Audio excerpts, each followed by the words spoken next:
Hello, everybody. Welcome to another live stream for History Guy podcast. Today I'm joined by Edward Dodge, and today we're going to be talking about the Matriarchy, its fall in the Old Testament, and what it was like before its fall. So, Dodge, welcome back to the show. It's been quite some time. Yeah, hey Jacob, great to be here. Thanks for having me again, and it's Yep. always a pleasure to talk to you. So, take the mic. You're All right. writing a new book about you call it Smash the Matriarchy, and what's new about it from your earlier book on the Yeah, goddess? so it's I've got I'm working through this material on my blog. It's called you can find it at edwarddodge.substack.com. And basically it's a refinement of my previous book. I'm sort of delving into some more specific issues there's some new material that I didn't know before, and I'm getting into a little more, a little more scholarly of fashion than just um than the way I did it in my first book. On so what I've been getting into is, and the things I've been learning are about, the whole thing has been about the goddesses. The whole essence of my work is about Asherah and the other goddesses in the Old Testament: Astarte, Astarte, I should say, and Anat. Specifically, those three goddesses are part of the pagan Israelite pantheon, if you will. They're the Canaanite gods. Um, but really, the first temple Israelites were pagans, and so they have this entire pantheon, and Asherah and Astarte make many appearances in this part of the Bible.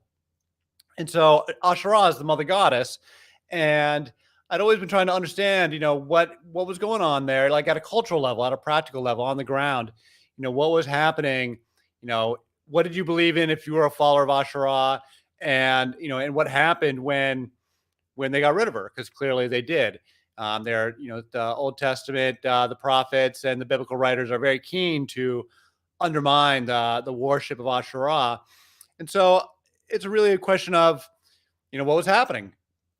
And so the thesis I'm developing now is that these goddesses are a reflection of, they are part of the culture of these old indigenous matriarchal traditions, and that they are being supplanted by a new ruling class effectively. And we see this metaphorically in the farmers and the shepherds. So Cain and Abel, it's long been recognized, are a farmer and a shepherd. The virtuous Abel is the good shepherd whose offerings of meat are taken by God, are accepted by God, while Cain makes these offerings of vegetables to God, and they're rejected. And it's not really clear why. I mean, the text certainly does not specify why, and and even scholars don't really. It's a bit of a mystery, right? It's a bit of an enigma. And if anyone wants to weigh in, Jacob, if you want to weigh in on why you think it might be, but it's been pointed out, it's been observed by plenty of folks that these are a farmer and a shepherd.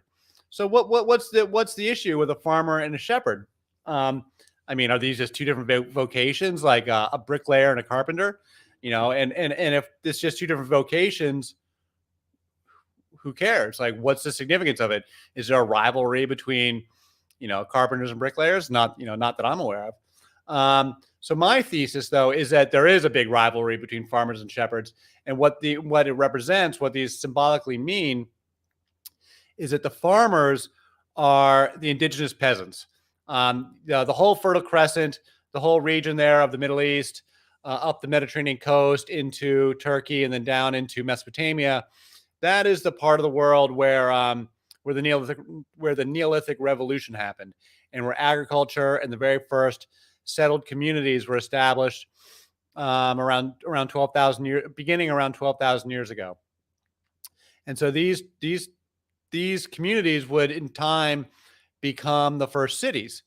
And that is exactly what Cain has said. He's a farmer, and his descendants, they're the children of Adam and Eve. So they're meant to be the first people. And so Cain's descendants go on to form the first cities. That the scripture says this. And so And meanwhile, the Israelites, and there's a tradition, they call themselves the shepherds. I mean, the Israelites are clearly a shepherding people, a nomadic shepherding people. And the notion of being shepherds or shepherd kings is something that you see throughout the ancient Near East. Mesopotamian ruling powers would call themselves the shepherd kings. The Hyksos, when they invaded Egypt, they called themselves the shepherd kings. And this notion of shepherd kings is a metaphor and a metaphor that gets used across many cultures in that time period, and it stays with us right into the modern day through Christianity. Jesus is the good shepherd, and a modern day pastor is a shepherd of his flock. So this metaphor has not gone away. And where I think it has its roots, and this is what I got into in my article this week, because I'm sort of the very beginning of the project. So, and I'm following the timeline.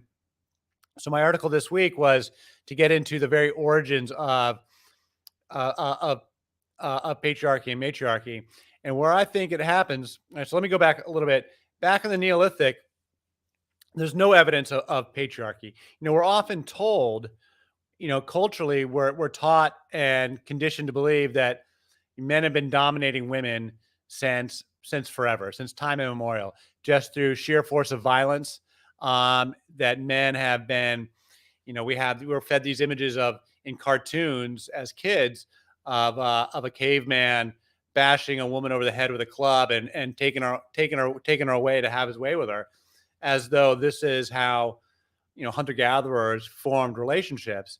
And this is just total. I mean, there's just no evidence for this. This is a total myth, if you will. And what we see, as we in the Ice Age and then on into the Neolithic, through what we see in burial practices, is that there's no evidence of men dominating women up until we get into the Bronze Age. All the way through ritual burials in the Ice Age and all the way through the Neolithic, we see men and women being buried with equal respect. We see them having similar diets, and we see them being buried with, no one's buried with great piles of treasure. People are only buried with their, with their personal possessions, and there's, nothing really specific to just, to distinguish, the men from the women, aside from just being men and women. And there's no evidence that men were dominating women, and nor do we see this in indigenous peoples in the modern day. What we see are men and women having relatively equal rights, and it's not to say they had the same duties or obligations in society, but they both had their own spheres of authority, and as such they had equal rights, and women had plenty of rights. And the very mechanisms by which the social mechanisms by which men and women had equal rights, and the mechanisms that change, that empower men to dominate women, are a few different things. Three things specifically. One is matrilineality. So matrilineality is when families are tracked through the mother's bloodline, through the mother-daughter, rather than through the father and son. In the modern day, we track our family lines to the fathers. Now, this is critical and central to the entire discussion, because when you have patrilineality, so when you have bloodlines to the fathers, the entire society is obligated to police women's sex lives, and it becomes very, very important that women are virgins before they're married, and that they are monogamous to their husbands during their marriages. Otherwise, you can't control for paternity. You don't know who the baby daddy is. But this is not how all societies are. And in indigenous cultures, right into the modern day, and this is certainly a major topic of conversation in the colonial era, when the white European colonialists, doesn't matter if they're white, just the European colonialists, were encountering the Native Americans in the Americas, or in the South Pacific Islanders, and in other parts of the world. It was readily observed that the women had all sorts of sexual freedom, and that these were fairly sexually permissive societies. Now, they're all going to do it a little bit differently. Not every society is the exact same, and I don't want to, paint with a broad brush that says everybody's the exact same. It's not like that. But generally speaking, and it's been widely observed and subject to plenty of anthropological research. Indigenous peoples, the women have a lot of latitude with their sex lives, and they're not obligated to be. They're not hung up on premarital virginity, and they're not too hung up on monogamy. Um, and and this was widely observed. The second notion is relates to the marriages, and that is matrilocality versus patrilocality. So with a matrilocal marriage, when you get married, the man goes and lives with the woman's family, and in a patrilocal marriage, the woman goes and lives with the man's family. So again, with the indigenous peoples, and we see this in the Bible, and this is going to be a central theme I'll be developing because this is where you can really observe this. You have matrilocal marriages on the oldest parts of the Israelite timeline. So Abraham and Sarah is a matrilocal marriage. Abraham goes and lives with her, and a part of this is that these marriages, what they call visiting marriages. So that men and women don't necessarily live together permanently. The man will go to the wife's family, and then he'll kind of come and go. Like he'll stay with her for a while, and then he'll go back to his family's clan, and they visit each other every once in a while. And again, different societies are going to do things differently. But this is in broad strokes, they see a lot of this, and it's observed in Mesopotamia, in among the Sumerians, and later with the Akkadians, the Akkadian speakers, the Babylonians and the Assyrians. They speak Akkadian. So when I reference Akkadians, I'm talking about the Babylonians and Assyrians together. Um, and so matrilocality, matrilineality, and then the sexual freedom. And so, and again, with indigenous peoples, as I was mentioning, a lot of sexual latitude for the women. And we observe this in the Bible, with the Canaanites and the Israelites.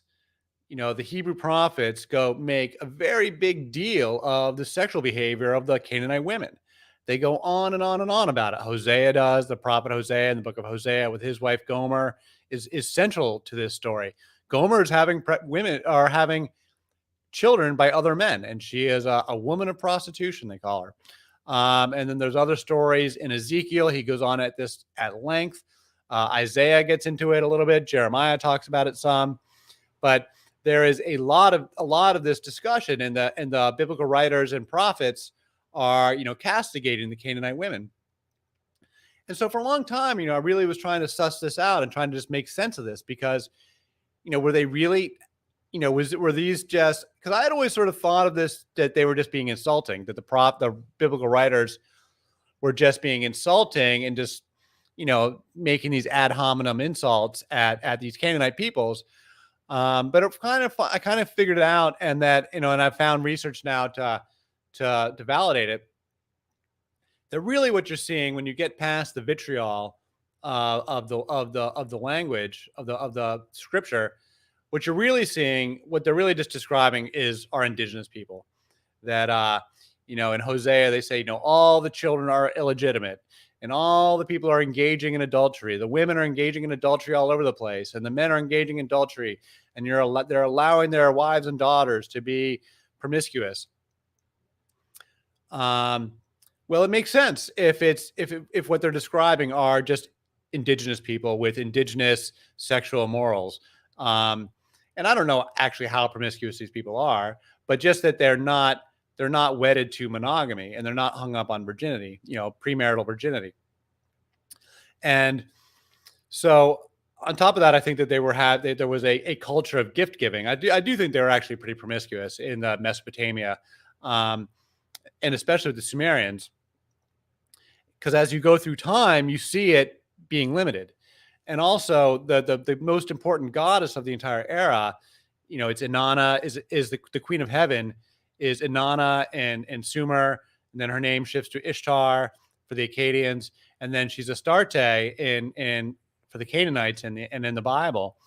This is the one that King Solomon is worshiping. King Solomon has all these wives and concubines.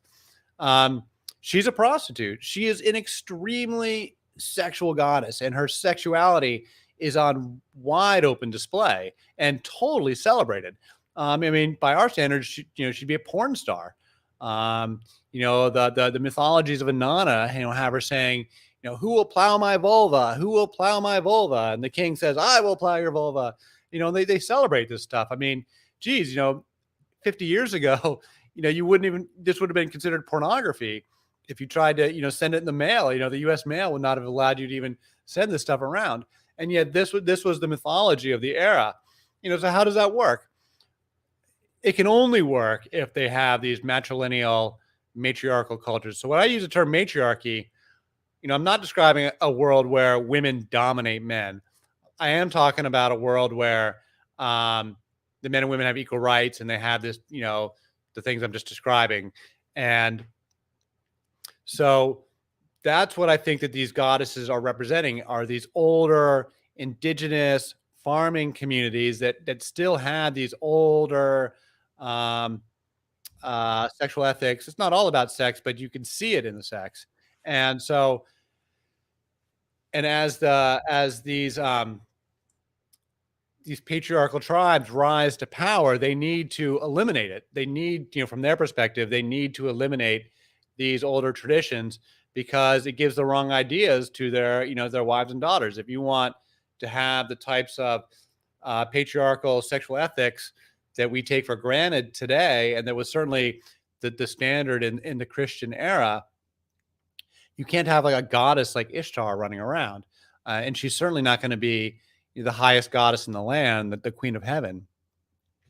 So that's what I think that these are representing. And that's what I think is happening, that I think there's a very real culture war happening between the Israelites and the Canaanites, between the followers of Yahweh. Basically, I think the cult of Yahweh is a reform cult, and that this is a reformation that's happening. But if we go back farther in time with the origins of the shepherd kings, I really think it begins. We see it begin with the Bronze Age. That's when, with the bronze, the invention of bronze is this massive technology revolution that really changes things every bit as much as the Industrial Revolution in modern times, because it introduces all these introduces both new tools and new weapons. So in the Neolithic, when they had egalitarian societies and equal rights, planting had been women's work, and it was very rudimentary. There was no tools, there's no shovels, there's no pickaxes, there's nothing, you can't really dig. So everything is done at a very simplistic level. And it was women's work. And it was something that women could do with children in tow, with children underfoot, and it was done relatively close to home. Now, with the Bronze Age revolution, with the introduction of bronze, you get the introduction of plows, and a plow requires a beast of burden, an ox or some kind of large animal that can pull the plow. And this transforms planting into farming, and it goes from being woman's work into men's work, and it goes from being something you do close to home with children to something you do farther from home on larger fields that are where it's not appropriate to have the kids there. And so that shifts things from, that shifts labor from men to women on that front. But also, I think it's even more important is it gives us the introduction of weapons. Now, all the way through, going back to before even Homo sapiens were around, Homo sapiens have been around 250,000 years, something like that. But hominids, are, the Neanderthals and Cro-Magnon and Australopithecine and these other relatives we have back in the Ice Age, they've been around 2 million years. And they've been using both spears and fire for like 1 million years. And so spears way predate Homo sapiens.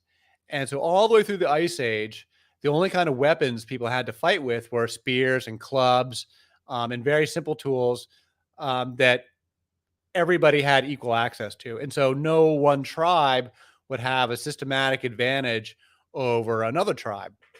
And so everybody's, pretty balanced out. But with the invention of bronze, now you get swords and daggers and armor. And now a small group of men that have that, and they're not equally available to everybody. And so now a small group of people, of men, of ruthless men, that have access to these bronze weapons, they can go murder a rival tribe, murder all the men, and force all the women into slavery. And so now this is where we get the origins of slavery. There's no slavery that we have evidence for in the Neolithic. Slavery arises with the Bronze Age. And this is where we get the rise of kingship. There was no kings in the Neolithic, but in the Bronze Age, bronze is invented around 4000 BC. By 3500 BC, you've got the first. We're into civilization as we know it, where it's ruled by kings, and you've got a class society. You've got slavery. You've got organized religion with an elite priesthood, and you've got diversified professions. This all happens in the fourth millennium, and in Mesopotamia, and so and the origins of slavery start with women. This is something I learned from Gerda Lerner's book, The Creation of Patriarchy, which is a classic feminist history, highly regarded. Came out in the 80s, I think. She's dead now, but she was a highly regarded feminist historian, and the book is quite famous. I read it just recently, and I was actually a little bit nervous because I had already sort of completed my outline and thesis for this new project, and so I was a little nervous that she might be contradicting me, and I was very, or that I'd be wrong, right? And I was very relieved to find that actually she hits all the same notes, or I should say, I was hitting all the same notes she had already hit, and so, and I can go into the stuff with improved precision because I can use her books, on top of the research already done. And she makes the point, and I did not know this before, she makes the point that slavery starts with enslaving women, and that for many, many centuries, maybe even 1,000 years, I'm not sure how long it took, but for many centuries, they didn't take men as slaves. They only took women as slaves, because the men, they couldn't really control rival warrior men. There was no means to control them. They would be a threat. So you'd kill all the men, and then you'd turn the women into slaves. And women, not only are they, men are stronger than women, but also, if women have got children, they are going to do everything that they can to protect their children. So women will be made. It's pretty easy for women to be made docile in the face of hostile men because they're going to try and protect their children. And so either they've got children that are already alive, or you impregnate the women. Either way, it's the same thing. The women are gonna do what it takes to protect their offspring, and so they're going to be much more cooperative with these enslaving men.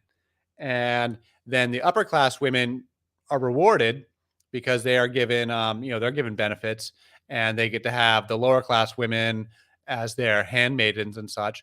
And so the upper class women will buy into this new scenario. And then this is where you start to get this transition from matriarchy to patriarchy. And now you get to start to seeing men saying, I want to, track my family through my sons. And we're going to start controlling the women's sex lives. This starts to become the way of the ruling classes. And this is the rise of the shepherd kings. And then I think it's a long, slow transition that basically plays out it begins in the fourth millennium, but really picks up steam in the third millennium. And then it plays out over, 2,000 or 3,000 years. And then patriarchy by the first millennium, which is when the Old Testament is taking place, when the events of historical Israel is, from 1,000 BC to 500 BC, so to speak. That's when the patriarchy, and it's not just with the Israelites, it's all over the Near East. The Assyrians were highly patriarchal. The ancient Greeks are highly patriarchal. So it's not just about the Israelites. It's something that's going on all over the place. And in fact, it's happening all over the world. It's happening in Asia as well, for reasons that I have not studied. It's actually an interesting phenomenon that it seems to happen all over the place. Nonetheless, it is this transition period. And so what I think is happening is that the farmers and shepherds, it's not that they're two different vocations. I think they're two different classes of people.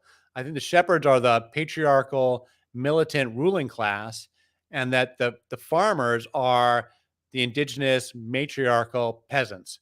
And they can coexist. They can live in the same town. They can be, talking to one another. They can be interacting with one another on a daily basis, but they can still have very different worldviews and different cultural attitudes. You certainly see this in the modern day.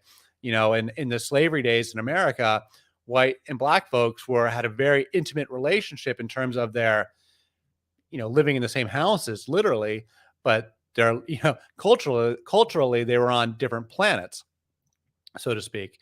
They were living very different lived experiences and have very different worldviews.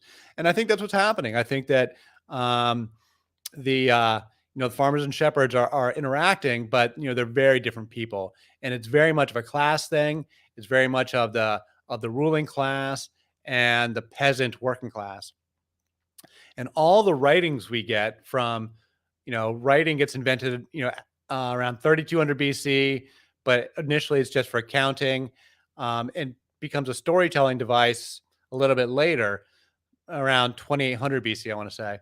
So anyway, third millennium it's the Sumerians in Mesopotamia, and they're there for like 1,000 years or so, and then they get replaced by the Akkadians, by Sargon of Akkad, and then the Akkadian language comes into use.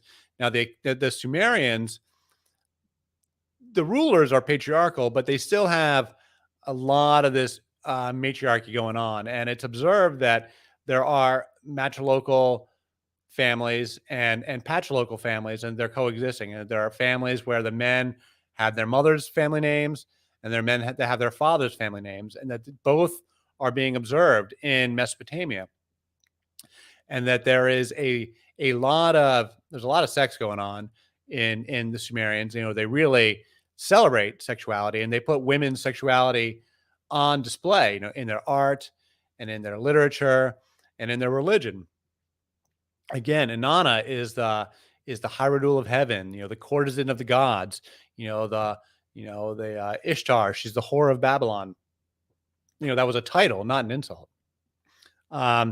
So the Sumerians, and they have, these various classes of women that we see identified in the law codes and in the culture, that are not subject to patriarchal control. The Harimtu is the name of the women that have legal protections. They're identified as not living under patriarchal authority, and that they live in their own homes with women, with their mothers. And there's a very famous one in the Epic of Gilgamesh, the Shamhat. If you're familiar with the Epic of Gilgamesh, when Enkidu is the wild man, he gets tamed by this woman, and he has sex with her, and her name is Shamhat. She is identified as a Harimtu, and now the scholars, especially Christian scholars, have always described these women as prostitutes and as harlots. And the Kadesha women as well, the priestesses, they're always described as harlots, and they're always just sort of dismissed as being prostitutes. But actually, if you dig into it, what it really would appear, and there's some scholarship on this that I'll be digging into in my blog. Really, what they would appear to be anyway, are just that they're free women, that they're independent, like a modern day woman who's free to take on whatever lover she wants. And it would appear that there was a culture of gift giving, so that in exchange for sex, and it, in a patriarchal terms, it gets deemed as prostitution. But they wouldn't have thought of it as prostitution. They would have just thought of it as independent women living the lives they want to live and taking whatever lovers that they want to have. And sure, they accept gifts. Why not? A modern day woman can take whatever lover she wants, and she might receive gifts. She might get very expensive gifts. If she has a rich lover, she might get a house and a car. And a modern day conservative will call that woman a whore. That woman doesn't consider herself a whore. She would take that as very insulting. But nonetheless, you'll hear that language thrown about all the time. And I think that's what we're seeing. I think that, and so for the Sumerians, these women were just fine, and they're being celebrated. When you get into the second millennium, in the third millennium, they're celebrated. In the second millennium, the Akkadians they're describing these women as trouble. They're saying, we don't like this, and you shouldn't marry one of these girls. But it's very clear that they're still around. And you see that in the property rights in the various law codes, you see them that their property rights have slipped compared to what it was going on for the Sumerians. And then as you get into the first millennium, and you see it in the mythology, you see it that you see the epic of Gilgamesh when they insult Ishtar. Gilgamesh, he turns down Ishtar's seductions, and she's very insulted by it. When you get into the first millennium, they're shutting it down altogether. Both, not just the Hebrews, but the Greeks as well. And it's reflected in the mythology and in the law code. So in the law codes of Deuteronomy, they say, they say very clearly, your daughter will not be a Kadesha. Your daughter, there's be no more prostitution. Your daughter's not allowed to behave this way, and it's all going to be patriarchy. There's not going to be any more matriarchal bloodlines. The biblical writers make a very big deal about their patrilineal bloodlines going all the way back to Adam. It's something that they repeat over and over and over again in different parts of the Bible, Old Testament and in the New Testament. Because it's important to them, and they make it seem like that's the way it's always been, but in fact, that's not the way Indigenous people are, and it's not the way it's been forever. So what I think is that there's this element of that there's this culture war going on. I don't know, Jacob, if you want to, I've been talking here for a little bit. If you want to chime in, I can keep going, but Sure. How long do you think this culture war lasted in ancient Israel before the patriarchy became the dominant system? Well, so I think it's pretty clear that in the time of the judges, which would be the Bronze Age collapse period, 1200 to 1000 BC, that they still have these matriarchal stuff going on. Deborah is clearly a matriarch. The Song of Deborah, she's clearly a matriarch.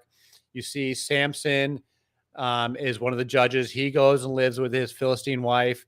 Gideon is another judge. He goes and lives with his Philistine or Canaanite wife. So you're seeing these matrilocal marriages in that time period of the judges. And then as you get into the time of the kings, you don't see it anymore. And that's when you start to see the reforms against Asherah. That's when they start cutting down the Asherah poles and starting to reject the various aspects of these traditions. Transgender people are also a part of these traditions. Men, it's specifically men, would castrate themselves in service of the mother goddess, in the service of Asherah. And this is a tradition all over the Near East. It's widely, it's all over. You have the Gala priests for the Sumerians, the Galai priests in Rome, and the mother goddess Cybele. In the Temple of Artemis in Ephesus, you've got what are they called? They're called Megabyzi. The Scythians had the Inari were hermaphrodites. And so these are a tradition of men that would dress in women's clothing. They would generally be castrated, and they would, and they're transgender by our standards. They're transgender people. And so you see in the Old Testament, they are the counterparts of the Kadesha. Kadesha means the holy ones, because the word Kadesh means holy. So the Kadesha, the priestesses, are the holy ones, and their male counterparts, or transgender counterparts, are the Kadesh. And the only times they're being mentioned are when they're being chased away.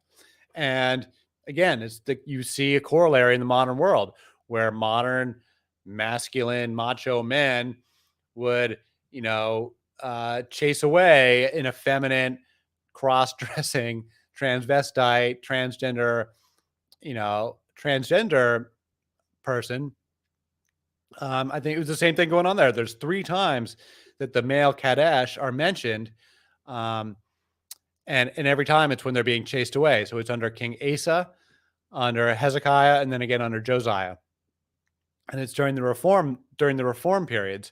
And so this reformation is happening over the course of the entire First Temple period, because they were still worshiping Asherah and the Queen of Heaven after the Babylonians sacked and destroyed Jerusalem. Because Jeremiah, he goes to the exiles, In his case, he goes to the exiles to Egypt, and they have a big argument in the book of Jeremiah where he castigates the women for their worship of the Queen of Heaven, which is Astarte. And then they, and they clap back and say, screw you. Everything was fine when we worshiped the Queen of Heaven. And it was only after you made us stop that, all of this bad stuff befell us. So, as far as the marriage traditions, so here's one thing that scholars have observed and that I think is important. All the writing we get comes from the ruling class. We don't have writings from the peasants. So we don't know what the attitudes of the peasants were. And so it's a bit of a mystery and a bit of an enigma. There's no question that the ruling class, that the kings, and that the followers of Yahweh, the Yahwehs, they are patriarchal. But that does not mean that 100% of the society was patriarchal. And so I think they're coexisting all the way through the First Temple period, and that the patriarchy is asserting itself and taking over. And again, like I said, the Greeks are doing the same thing. It's reflected in Greek mythology, and the Assyrians are doing the same thing. So, so when the Canaanite indigenous tribes get wiped out, the matriarchy all goes away. So when the 12 tribes of Israel are wiped out, when the 10 tribes are destroyed by the Assyrians, it's kind of like an old growth forest. It gets chipped away, chipped away, chipped away, chipped away until finally it's all gone. And it's a transition. But I think that this is central to the cultural war that's going on between the Israelites and the Canaanites, because the battle between the Israelites and Canaanites, scholars observe that the Israelites are Canaanites, that they're not foreigners to one another. The Israelites are Canaanites.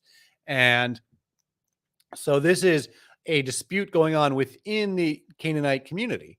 This is not, a foreign tribe with a completely foreign culture coming in. This is a dispute that's going on within the community, similar to the American, battle over slavery. This is not a battle between, foreigners. It's a battle between Americans. And it's a fight that doesn't resolve itself in any one generation. We're still feeling the effects of it still to this day. It plays out over centuries. And so, yeah, I think that I think the patriarchy, the ruling class was patriarchal long before the Israelites, made their way into Canaan. The ruling class had been patriarchal for a long time, but the indigenous peasants, not so much. And again, we see parallels to this in medieval Europe and deep into the Christian era. In medieval times, the peasant farmers in Europe were still pretty pagan. They weren't strictly Christian. They maintained pagan traditions among the poor folks far away from the centers of power. They maintained pagan traditions for a long time, way after Christianity had established itself. So, you can have a very eclectic mix of cultures that are coexisting with one another.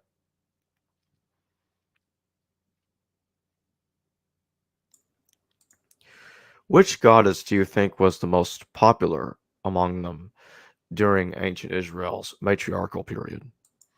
Well, there's three goddesses that go together: Asherah, Astarte, and Anat, and I think they're all extremely popular.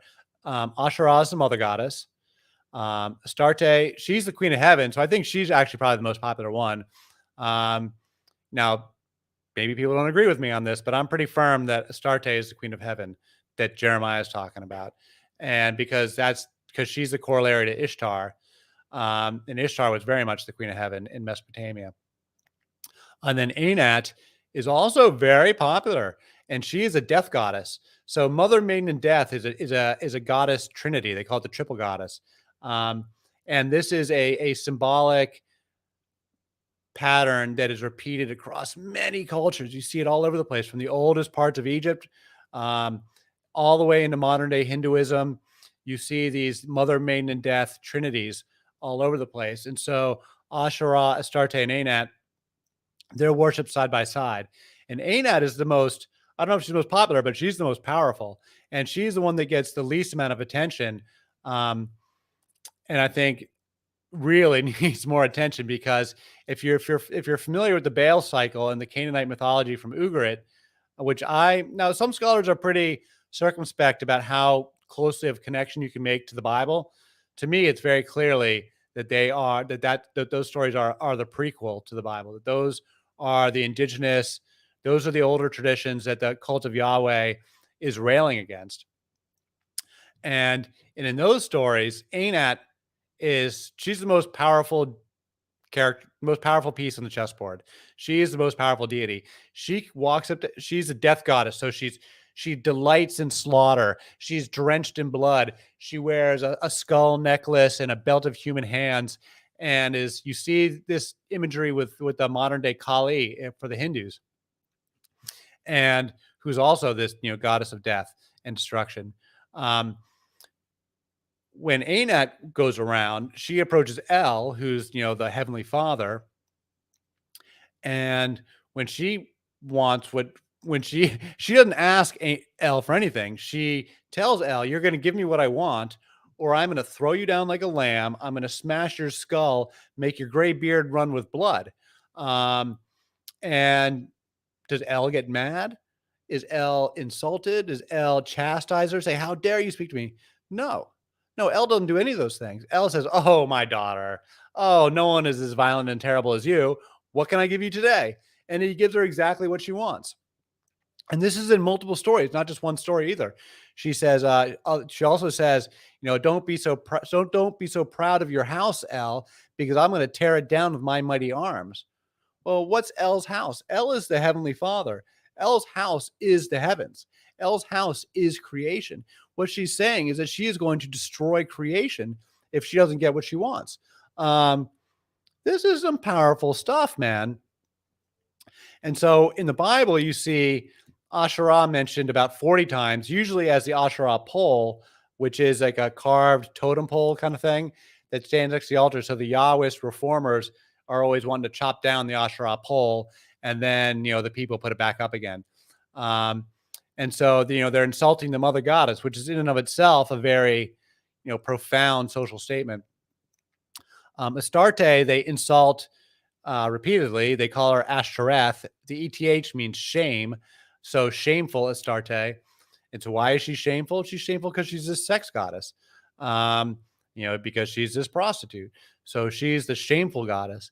But Anat, they don't even mention. Anat, I call her she who must not be named, because as you know, as I'm sure you do know, Jacob, to name in mythology and certainly in the biblical context, to name something is very powerful. That is to give it identity. That is to give it reality. And the power to name is this intense, there's a lot of symbolism behind that's very important. And so they don't name her. They just ignore her presence. Although there's vestiges of her because she shows up in place names. So we do know that she's around, and she's the consort of Baal. And Baal, as they talk about Baal a lot, Baal was the incumbent king of the gods. He was the king of the gods for this tradition. El is the heavenly father, but El is distant and far away. He's like out in the cosmos. He's not really hanging out with the people. So his son, who's the king of the gods, he's the one who's the head of the pantheon. And you see that's again another one of these patterns that repeats. For the Sumerians, it was On, who's the heavenly father, and his son Enlil was the king of the gods. For the Babylonians, it was Anu. His name changed to Anu, and then his son Marduk was the king of the gods. And for the Assyrians, it was Ashur, who was the king of the gods. The king of the gods is the storm god and this weather god, and he's a fertility god, because there's a lot of the sex is for the men and the male and female gods. Rain is semen, the semen of the gods. So there is I lost my train of thought, but anyway, Baal. So yeah, so they're trying to overturn these churches. They don't name Anat. They do name Baal, but they don't name Anat. But we know, we can infer that they were quite familiar with Anat, that she certainly was there. And we see in the archaeology, just as we see references of Yahweh and his Asherah, we also see Yahweh and Anat among the Elephantine sect of Jews. There's inscriptions of Yahweh and Anat. So I think she was quite popular, and she was being worshipped in Egypt. Um, Later on in the after Alexander the Great comes through in the Hellenistic era, these three goddesses get demoted, and their identities get merged into a single goddess called Atagartis. Um, and so she lives on for a while, but at a kind of a watered down level. But they're worshipped side by side. They're all part of the same cultural contingent, and they're all quite popular, but they serve different roles. Asherah is the mother goddess, has a very important role. She chooses the king of the gods. That's another thing that you see in the Baal cycle, and it's something we see among like Native Americans, which is that Native Americans, I was saying, have these matriarchal traditions, but they still have a strong masculine man who is their chief, right? Every Indian tribe had a chief, a war chief, who goes out and speaks for the tribe. The question is, how does that guy get his job? Native Americans will tell you that at least in those days, the chief was chosen by the women. A council of women, a council of women would choose which man they want to be their chief, and then the rest of the tribe would consent to the decision. So it's a form of democracy, but it's not like with politicians and votes and stuff. But that's how Native Americans would practice their democracy. And you see the same thing reflected in the Baal cycle, where Asherah chooses Baal. Asherah chooses his previous god, which was Yam. Baal and Yam have a fight for Baal to take over. But Asherah is the one making the decision.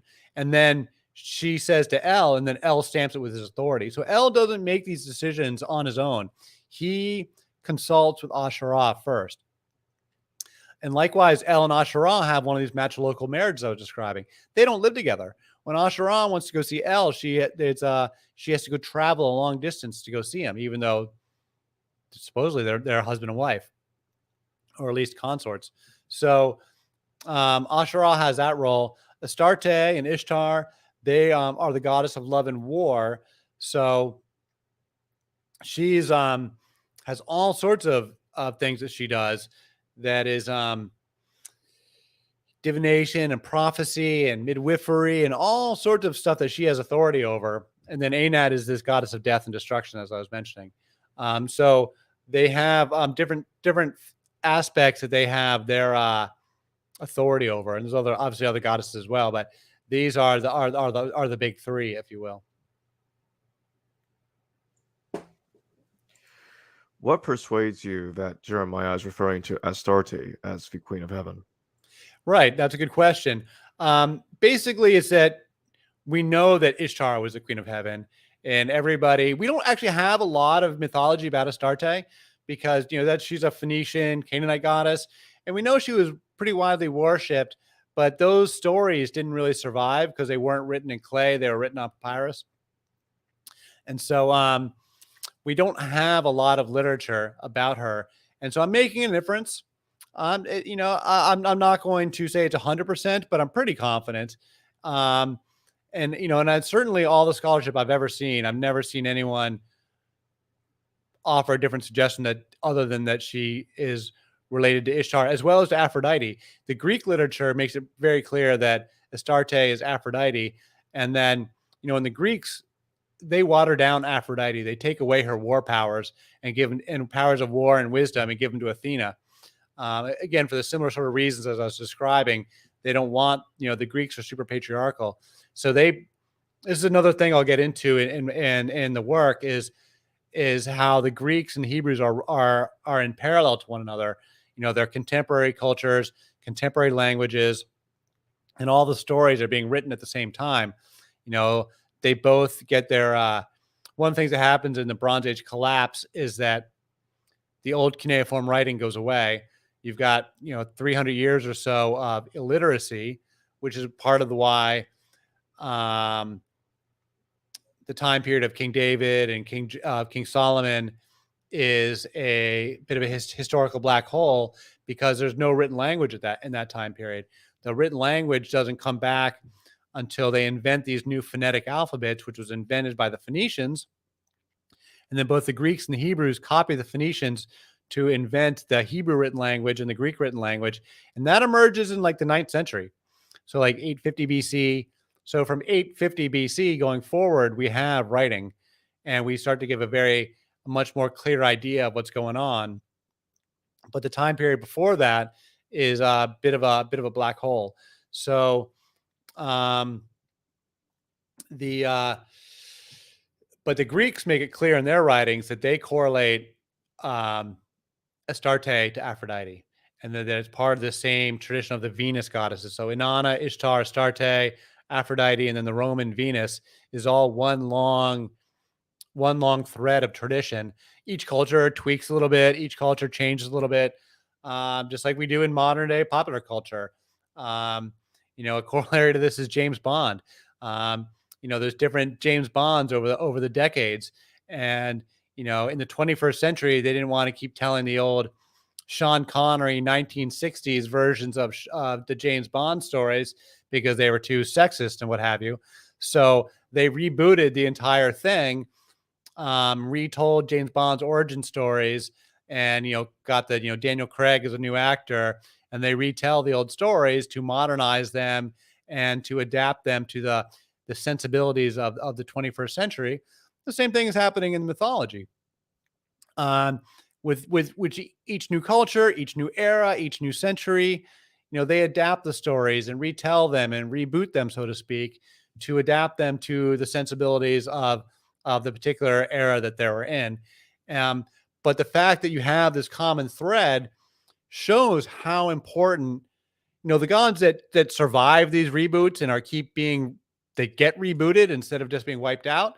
That shows that they were very, very important. And so there's a Heavenly Father all the way through. The Heavenly Father, On, is the original high god for the Sumerians, and the very oldest temple we have that was, as far as we can tell, as far as I know, that was named to a single god was the White Temple to On in Uruk. That's like from 3500 BC or what have you. It's like very old. And we keep having a Heavenly Father all the way through. Every culture just tells the stories a little bit differently, and every culture adapts the Heavenly Father to the needs of their era. And anyone who studies comparative religion, even within Christianity, we see depictions of God changing over time from one century to the next. The way we talk about God in the 21st century Christianity is very different than we would have been talking about God in the 1500s, and very different than we would have been talking about the Christian God in the year 1000. Because the sensibilities of the cultures have changed, and because the cultural needs have changed, and the questions have changed. The questions that people are trying to answer are changing. So, so from the time of Inanna from the Sumerians to the time of Venus for the Romans, I mean, many aspects of her character have evolved over time, but it's still this same thread of a character. Just as Batman and Spider-Man change over time, but they maintain certain characteristics to still be Spider-Man. The same thing is happening with these goddesses, and so, and Ishtar is at the top of the list. She was really, really, really popular for the Mesopotamians, and we have more literature about her. Unfortunately, for us, all that stuff was written on clay, so it survives. So we have loads of stories about Ishtar and Inanna, tons of them. More stories about her than we have about any other single god from the era. And as far as we know, that's who Astarte is, and we just don't have the stories of Astarte because they were written on the text and survive. But I'm pretty confident that Astarte, and that's who King Solomon is worshiping. That is clear in the Bible. The biblical writers are very upset about it. They're really they put a great deal of effort into trying to explain it away, make excuses for it. But it's very clear that he was worshiping her. And so that's where we get the Song of Songs, which is a vestige of this. There was this literature from the sacred marriages are these called the Hieros was very important ceremonies between the king had to marry the goddess in the form of a priestess, and there would be a ceremony, that was presumably sexual, but we don't necessarily know. And there's a genre of literature that comes out of these traditions, and the Song of Songs is totally out of this genre of literature. And so, and that's the only part of the Bible where it's romantic and sexual, and the only part of the Bible where a woman is really given a voice, an extended voice. So, yeah, I'm pretty confident, like 90% confident, that Astarte is the Queen of Heaven. But some people would say it's Asherah, but I don't think so. I mean, there's no reference to Asherah as Queen of Heaven. That's another one. There's not a single text anywhere that attributes that title to Asherah.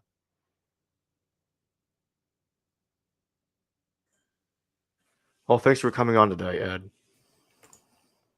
All right. Well, great, Jacob. I hope you enjoyed it. I hope the audience enjoyed it. You can get my blog at edwarddodge.substack.com, and there'll be more coming. And trying to get out a blog a week, but we'll see how it goes. Yep. Thanks again, Ed. All right. Thanks, Jacob. Hello, viewers. Thanks for watching this video from the History Valley YouTube channel. Please don't forget to subscribe and hit the notification bell. And if any of you wish to further support this channel, please consider checking out this channel's Patreon page and becoming a patron, and or donate through PayPal or through Super Chat during a live stream. Thank you.